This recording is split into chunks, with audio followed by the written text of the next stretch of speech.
I'm gonna start out with a story, but I promise it's going somewhere. So if you've seen any of my videos, you know that my mom was definitely my best friend.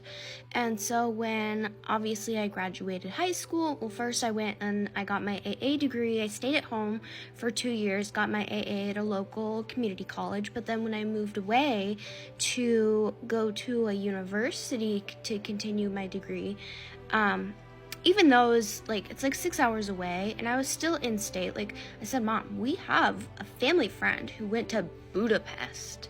And it's not like I'm leaving the country or something, but I was the first one to leave the nest.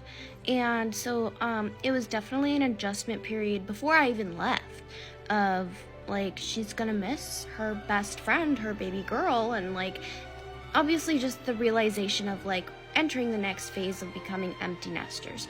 So I was set to move into my college housing on September 4th, and my mom's birthday was September 1st. And so I had the idea that for her birthday present, I got her a bin. Now, it wasn't really that big of a bin. It was maybe a little bit bigger than the size of a shoebox. And so on September 1st, that was her birthday present. And I get it. It was a clear empty bin. And I understand, that's not really a good birthday present, but it was the meaning and the significance of giving her something that could be hers in my college housing here. And I told her that when she comes to visit, that this can be her own little space to put whatever she wants in it. And then she just started crying that it just meant something to her. And so this bin sat in the top shelf of my closet, and she put things that you would use every single time, like a toothbrush and toothpaste and deodorant, that she wouldn't have to put in a suitcase every time she went back and forth to come visit me. And she did come visit me a lot because she missed me. And of course I miss them too. When you go from being a very, very close, tight-knit family, then all of a sudden you're on your own and by yourself, not even in the same town as anybody that you know. That's a big life change. And so after my parents were killed, I had to go through our entire home and pack it up. And obviously that was extremely difficult, one of the hardest things that I've ever had to do.